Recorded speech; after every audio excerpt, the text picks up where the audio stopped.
আমি খালি একটা, আমাদের নেত্রী চলে এসেছেন, আমি বক্তব্য দীর্ঘায়িত করব না, তার কথা শোনার জন্য আপনারা অনেক দূর দূরান্ত থেকে এসে উপস্থিত হয়েছেন। ভারতবর্ষের সম্মানীয় প্রধানমন্ত্রী 3 দিন আগে সভা করতে এসে বারাসাত থেকে, কৃষ্ণনগর থেকে উনি বলে গেছেন যে গত 3 বছরে উনি 42,000 কোটি টাকা বাংলার আবাসের জন্য পাঠিয়েছেন। এখানে আমি একটা চিঠি আপনাদের সামনে তুলে ধরছি। চিঠিটা পশ্চিমবঙ্গ সরকারের তরফ থেকে 14ই ডিসেম্বর 2022 সালে কেন্দ্র সরকারকে পাঠানো হয়েছিল। আমি আবার বলছি, তারিখটা লিখে রাখবেন, 14ই ডিসেম্বর 2022। আর আজকে আমরা রয়েছি 2024-এর মার্চ মাসে, প্রায় 1.5 বছর হয়ে গেল।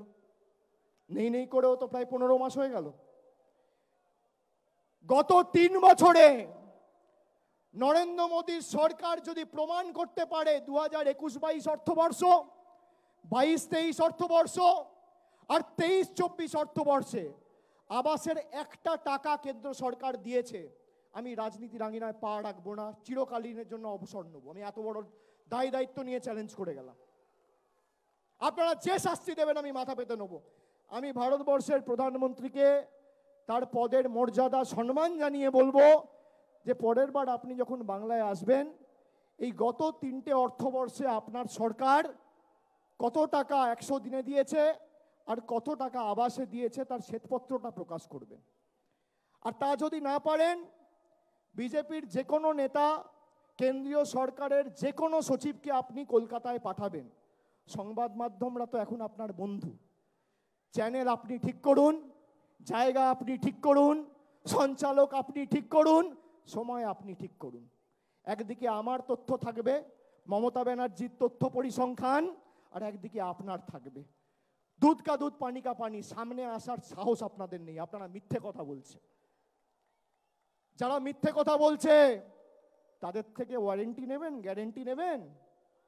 একবার জোর গলায় বলতে হবে, কার গ্যারেন্টি, দিদি না মোদি? জোর গলায় ব্রিগেড যেন উত্তাল হয়ে বলে, দিদি না মোদি? আরো জোরে, দিদি না মোদি? আরো জোরে, দিদি না মোদি? দুহাত তুলে বলুন, দিদি না মোদি? বাংলার পক্ষে না বাংলার বিরুদ্ধে? বাংলার পক্ষে না বাংলার বিরুদ্ধে? বাংলার পক্ষে না বিরুদ্ধে? জনগণের গর্জন, জনগণের গর্জন বিরোধীদের, স্বৈরাচারীদের, অত্যাচারীদের, বহিরাগতদের, চক্রান্তকারীদের, লাঞ্ছনাকারীদের, ষড়যন্ত্রকারীদের, বহিরাগতদের, বাংলা বিরোধীদের। আরো জোরে বলুন, বহিরাগতদের। আরো জোরে, বহিরাগতদের। দেখি তো, এই স্টেজে তো আমি দাঁড়িয়ে আছি, আপনারা আওয়াজ শুনুন তো, স্টেজটা কাঁপে কিনা দেখি একটু। জোরে বলুন, বিসর্জন। আরো জোরে, বহিরাগতদের। বহিরাগতদের। আওয়াজ তুলে, বহিরাগতদের। বাংলা বিরোধীদের, বাংলা বিরোধীদের।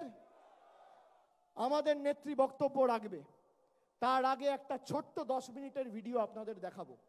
আমি যে কথাগুলো বলি, ডিজিটাল খবরিলাল, খবর আপনাদের, নজর আমাদের।